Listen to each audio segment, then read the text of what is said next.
தந்தை சொல் மிக்க மந்திரம் இல்லை என தரணிக்கு உணர்த்திய தயாளன், பணிவில் பாசமிகு பண்பாளன், ஏகபத்தினி விரதத்தின் இணையிலா நாயகன், அபயமென வருவோருக்கு ஆனந்த அருளாளன், அல்லல் தருவோருக்கும் அன்பு செய்யும் அரவாணன், பாரோர் போற்றும் பரந்தாமன், க்ஷத்ரிய தர்மத்தின் சங்கநாதன், இப்படி எண்ணற்ற மாண்புகளால் மண்ணுயிர்கள் போற்றும் மகத்தான அவதாரம், பாரத தேசத்தின் பவித்திரமான அடையாளம் ஸ்ரீராமர். பார்க்கடல் பாம்பனையில் பள்ளி கொள்ளும் பரந்தாமனின் இதுநாள் வரை அவதாரங்கள், அந்த 9லும் ஒப்பற்ற உயர்வுடன் விளங்குவது ஸ்ரீராமர் அவதாரம். இத்தகைய ஸ்ரீராமரின் அவதார பூமி அயோத்தி. பரதகண்டத்தில் சரபு நதி கரையில் அமைந்துள்ள அயோத்தியில் அவதரித்த ஸ்ரீராமபிரான்.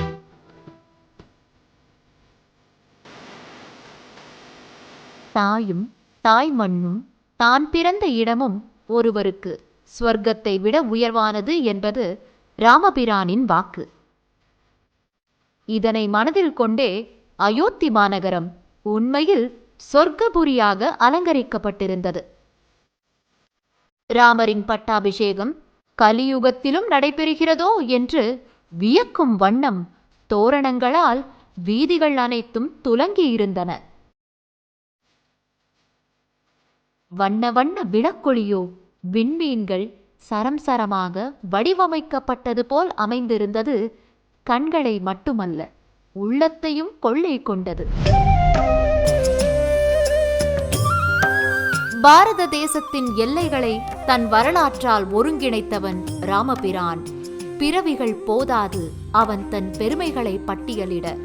நவீன பாரதத்திலும் தொன்று தொட்ட அடையாளமாக விளங்கும் ஸ்ரீ ராமபிரானின் பெருமைகள், அவர் தம் ஆலயம் குறித்த செய்திகளை ஆன்மீக அறிவார்ந்த இலக்கிய சொற்பொழிவாளர்கள் ஆகியோர் கருத்துக்களின் வரிசையில் வேலுக்குடி ஸ்ரீ உ.வே. கிருஷ்ணசுவாமி அவர்கள், ஸ்ரீராம ராம ராமேதி ரமே ராமே மனோரமே சஹஸ்ரநாம தத்துல்யம் ராமநாம வரானனே. 1000 நாமங்களுக்கு சமம் ஸ்ரீராமநாமம்.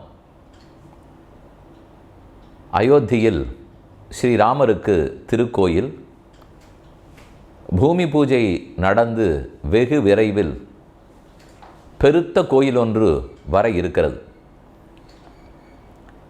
இந்த நல்ல வேளையிலே அயோத்தியை பற்றியும் இந்த திருக்கோயிலை பற்றியும் அங்கு வரப்போகும் ராம் லல்லா என்னும் குழந்தை ராமனை பற்றியும் ஒரு முக்கியமான செய்தி. வடக்கும் தெற்கும் காஷ்மீரம் தொடங்கி கன்னியாகுமரி வரை ராமநாமம் எங்குமே ரீங்கரிக்கும். நம்முடைய ராமேஸ்வரம், தனுஷ்கோடி, திருப்புல்லானியிலிருந்து எங்கோ வடக்கே இருக்கும் அயோத்தி வரை ராமன் தன் திருவடிபட நடந்திருக்கிறார். பீகார், மிதிலா தேசம், உத்தரப்பிரதேசம், மகாராஷ்டிரம், கர்நாடகம், தமிழகம், இலங்கை என்று எத்தனை இடத்துக்கு ராமன் சென்றிருக்கிறார். இது ஒரு தேசிய ஒருங்கிணைப்பு. அதைத்தான் இங்கு முக்கியமாக நாம் தெரிந்து கொள்ள வேண்டும். மற்றொன்று, அயோத்தியில் ராமர் சன்னதின்னு சொல்லுகிறோமே, எத்தனையோ இடங்களில் ராமர் கோயில்கள் இருக்கின்றன. அயோத்திக்கு சிறப்பா என்றால் தேவர்கள் எல்லாரும் போய் திருமாலிடத்தில் வேண்டுகின்றனர். துஷ்டர்களை அழிக்க வேணும், நல்லார்களை காக்க வேண்டும், தர்மத்தை ரட்சித்து கொடுப்பாய், நீர்தான் அதற்கு உதவி புரிய வேண்டும்னு சொல்ல, ததா பத்மபலாசாட்சா கிருத்வாத்மானம் சதுர்விதம் பிதரம் ரோச்சயாமாச ததா தசரதம் நிருபம். தசரதனை தந்தையாக வரித்தான் ராமன். தன்னையே 4வராக ஆக்கி கொண்டார். அயோத்தி பட்டணத்தை தேர்ந்தெடுத்து சரையூ நதிக்கரையில் வந்து பிறந்தார் என்று தான் வால்மீகி ராமாயணம் தொடங்குகிறது. ராவணனை அழிப்பதற்கு, ரிஷிகளை காப்பதற்கு எந்த குடும்பத்திலும் பிறந்திருக்கலாம், எந்த ஊரிலும் பிறந்திருக்கலாம். மனிதனாக பிறந்திருந்தால் போதுமானது.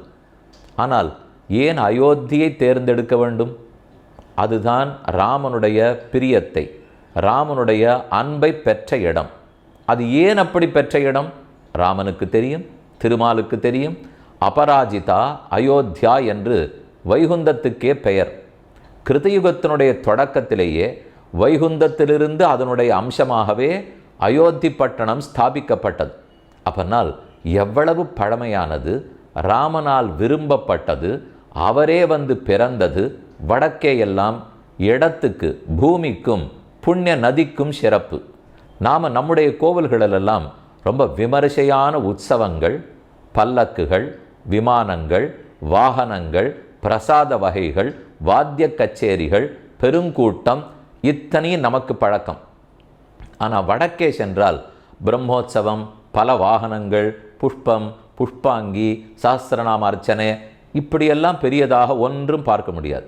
பிரசாதங்கள் கூட பெரியதாக கிடைக்காது. ஆனால் அங்கு எதுக்கு முக்கியத்துவம் கொடுப்பார்கள்? பூமி. இவ்விடத்தில் தான் ராமர் பிறந்தார். சாக்கேதம்னு ஒரு பேர் உண்டு. அயோத்தியான்னு பெயர், அபராஜிதான்னு அந்த ஊருக்கு பெயர். சாக்கேத ராமன்னு கேள்விப்பட்டிருப்பீர்கள். சாக்கேத் அப்படிங்கிற அந்த ஊரை குறிக்கும். கோசல ஜனபதம்னு சொல்லுவார்கள். அயோத்தியா மாநகரம், சரையூ கரை, சாக்கேத நிலையம். அவ்விடத்தில் தான் அவதரித்தார்னால் அந்த புண்ணிய பூமி இடத்துக்கே ஏற்றம். அதனால தான் அதை முக்தி தரும் க்ஷேத்திரங்களுக்குள் முதல் க்ஷேத்திரம் அயோத்தியா. அதை நடத்தியே காட்டிவிட்டார் ராமன். தன்னுடைய வாழ்க்கை 11,000 வருஷம் ராமன் இந்த பூலோகத்தை ஆண்டார். அதை முடித்துவிட்டு வைகுந்தத்துக்கு திரும்ப செல்ல போகிறார். அப்போ அயோத்தியா பட்டணத்தில் இருந்த மொத்த பேரையும் தன்னோட கூடவே வைகுந்தத்துக்கு அழைத்து சென்று விட்டார். அயோத்தியில் இருந்தார்கள்ங்கிற காரணத்தினாலேயே மற்ற அவர்களிடத்தில் கர்மயோகம் இருந்ததா, ஞான யோகமா, பக்தி யோகமா யாம் அறியோம். ஆனால் அயோத்தியில் வாசம் பண்ணினார்களே, அதற்காகவே அழைத்து போயிருக்கிறார். அப்ப தேவர்கள் வேண்டும் போது இந்த பூமியை தேர்ந்தெடுத்தார். இன்று வரை வாழ்கிறார்.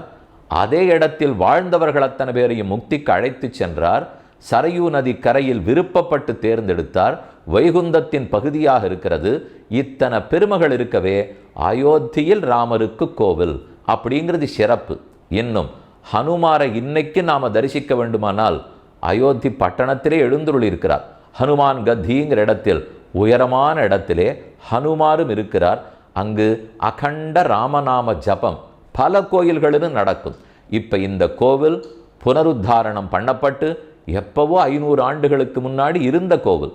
அது இப்போது புனருத்தாரணம் பண்ணப்பட்டு பெரிய அளவிலே ஏற்படுத்தி தென்னாடும் வடநாடும் கீழத்திற்கும் மேலத்திற்கும் எங்கெங்கெல்லாம் ராமாயணத்தின் பெருமையோ அத்தனையினுடைய பிரதிநிதி எல்லா ராமாயணங்களும் அங்கே எழுதப்பட்டு எல்லா பெருமான்களும் அங்கே எழுந்துருள பண்ணப்பட்டு அகண்டமாக 24 மணி நேரமும் ராமநாம ஜபம் ஏற்பாடு செய்யப்பட்டு தீபங்களெல்லாம் ஏற்றப்பட்டு அந்த ராமநாமமே உலகெங்கும் பரவுமானால் எல்லா நோய் நொடி நீங்கி ஆபதாம் அபஹர்த்தாரம் தாத்தாரம் சர்வசம்பதாம் லோகாபிராமம் ஸ்ரீராமம் பூயோ பூயோ நமாம்யகம்.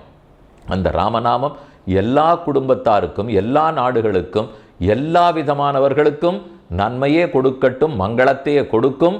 வெகு விரைவில் அது ஏற்பட வேணும் என்பதை சீதாராமர்களிடத்திலேயும் அதற்கு வழிகாட்ட வேண்டும் என்பதை ஹனுமான் அவரிடத்திலேயும் பிரார்த்தித்து கொண்டு எல்லாருக்கும் மங்களமே உண்டாகுக.